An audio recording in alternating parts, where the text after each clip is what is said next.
श्री गणेशाय नमः। श्री जानकी वल्लभो विजयते। श्री रामचरितमानस प्रथम सोपान बालकांड। ओम नमः शिवाय। ओम हनुमन्ते नमः। श्री गुरुचरण सरोज रज निज मन मुकुर सुधार। वरनौ रघुबर बिमल जसु जो दायक फलचार। बुद्धिहीन तन जानिके सुमिरौ पवन कुमार। बल बुद्धि विद्या देहु मही हरौ कलेश विकार। सियावर राम जय जय राम। नवाहन परायण तीसरा विश्राम। भूप बिलो की लिए उरलाई। बैठे हर्षि राज रजाय सुपाई। देख राम सब सभा जुड़ानी। लोचन लाभ अवधु अनुमानी। राजा ने देखते ही उन्हें हृदय से लगा लिया। तदंतर वे आज्ञा पाकर हर्षित होकर बैठ गए और श्री रामचंद्र जी के दर्शन कर और नेत्रों के लाभ की बस यही सीमा है। यही अनुमान कर सारी सभा शीतल हो गई, अर्थात सबके तीनों प्रकार के ताप सदा के लिए मिट गए। पुनि वशिष्ठ मुनि कौशिक आए। सुभग आसन मुनि बैठाए। सूतन समेत पूजी पद लागे। निरखु राम दो गुर अनुरागे। फिर मुनि वशिष्ठ और विश्वामित्र जी आए। राजा ने उनको सुंदर आसनों पर बैठाया और पुत्रों समेत उनकी पूजा करके उनके चरणों लगे। दोनों गुरु श्री राम जी को देखकर प्रेम में मग्न हो गए। कहई वशिष्ठ धर्म इतिहासा। सुनहि महेश सहित रनिवासा। मुनि मन अगम गाधी सुत करनी। मुदित वशिष्ठ विपुल विधि बरनी। वशिष्ठ जी धर्म के इतिहास कह रहे हैं और राजा रनिवास सहित सुन रहे हैं, जो मुनियों के मन को भी अगम्य है। ऐसे विश्वामित्र जी की करनी को वशिष्ठ जी ने आनंदित होकर बहुत प्रकार से वर्णन किया। बोले वामदेव सब साची। कीर्ति कलित लोक तिहु माची। सुनी आनंद भयो सब काहू। राम लखन उर अधिक उछाऊ। वामदेव जी बोले, ये सब बातें सत्य हैं और विश्वामित्र जी की सुंदर कीर्ति तीनों लोकों में छाई हुई है। यह सुनकर सब किसी को आनंद हुआ और श्री राम लक्ष्मण के हृदय में अधिक उत्साह यानी आनंद हुआ। सिया राम जय जय राम। सिया राम जय जय सिया राम। मंगल मोद उछाह नित। जाहि दिवस एहि भांति। उमगी अवध आनंद भरी।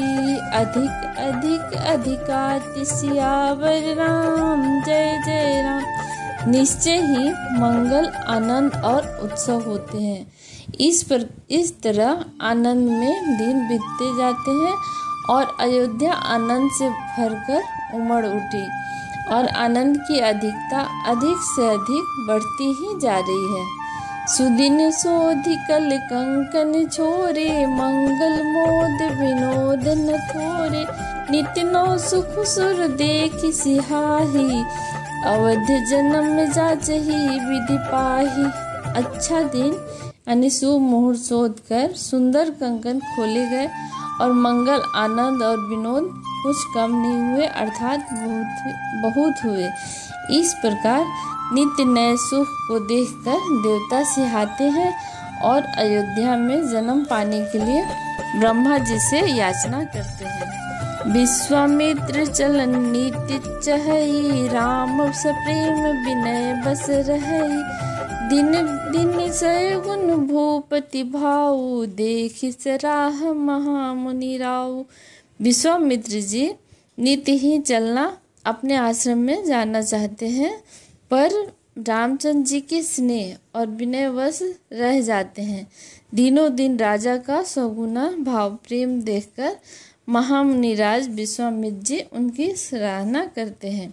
मागध बिता राव अनुरागे, सूतन समेत ठाड़ भे आगे। नाथ सकल संपदा तुम्हारी, मैं सेवक समेत सुत नारी। अंत में जब विश्वामित्र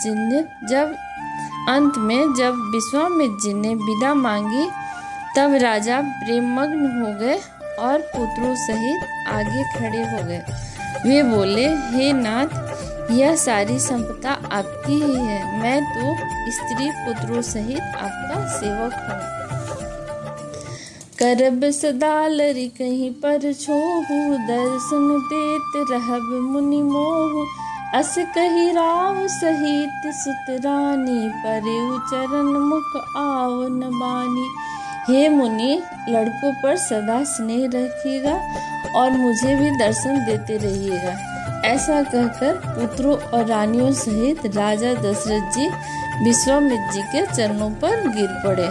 प्रेम विह्वल हो जाने के कारण उनके मुंह से बात नहीं निकलती। दीन्ही आशीष विप्र बहु भांति, चले न प्रीति रीति कही जाती। राम सप्रेम संग सब भाई, आयुषु पाई फिरे पहुँचाई। ब्राह्मण विश्वामित्र जी ने बहुत प्रकार से आशीर्वाद दिए और वे चल पड़े। प्रीति की रीति कही नहीं जाती। सब भाइयों को लेकर श्री रामचंद्र जी प्रेम के साथ उन्हें पहुंचाकर और आज्ञा पाकर लौटे। सिया राम जय जय राम, सिया राम जय जय सिया राम। राम रीप भूपति भगति, ब्याहो छाओ आनंद। जात सराहत मन ही मना, मुदित गाधि कुल चंद। सियावर राम जय राम। गाधी कुल के चंद्रमा विश्वामित्र जी बड़े हर्ष के साथ श्री रामचंद्र जी के रूप, राजा दशरथ जी के भक्ति, चारों भाइयों के विवाह और सबके उत्साह और आनंद को मन ही मन सराहते जाते हैं। वामदेव रघुकुल गुर ज्ञानी, बहुरी गाधि सुत कथा बखानी। सुनि मुनि सुजसु मन ही मन राउ, बरनत आपन पुण्य प्रभाव। वामदेव जी और रघुकुल के गुरु ज्ञानी वशिष्ठ जी ने फिर विश्वामित्र जी की कथा बखान कर कही। मुनि का सुंदर यश सुनकर राजा मन ही मन अपने पुण्यों के प्रभाव का बखान करने लगे। बहुरे लोग राजा आयुष भयउ, सूतन समेत नृपति गहु। जह तह राम विवाह सब गावा, सुजसु पुनीत लोक तिहु छावा। आज्ञा हुई, सब लोग अपने अपने घरों को लौटे। राजा दशरथ भी पुत्रों सहित महल में गए। जहाँ तहाँ सब श्री रामचंद्र जी के विवाह की गाथाएं गा रहे हैं। श्री रामचंद्र जी का पवित्र सुयश तीनों लोकों में छा गया। आए विवाह राम घर जब ते, बसहि आनंद अवध सब तब से। प्रभु विवाह जस भय उछाओ, सकहि न बरनि गिरा अहिनाओ। जब से श्री रामचंद्र जी के विवाह करके घर आए, तब से सब प्रकार का आनंद अयोध्या में आकर बसने लगा। और प्रभु के विवाह में जैसा आनंद उत्साह हुआ, उसे सरस्वती और सर्पों के राजा शेष जी भी नहीं कह सकते। कवि कुल जीवनो पावन जानी, राम सिया जसु मंगल खानी। तेहि ते मैं कछु कहा बखानी, करन पुनीत हेतु निजवानी। श्री रामचंद्र जी के यश को कवि कुल के जीवन को पवित्र करने वाला और मंगलों की खान जानकर इससे मैंने अपनी वाणी को पवित्र करने के लिए कुछ यानी थोड़ा सा बखान कहा है।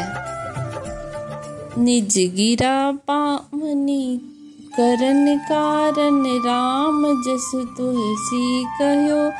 रघुबीर चरित अपार, बारिधि पारु कवि कोनो लहयो।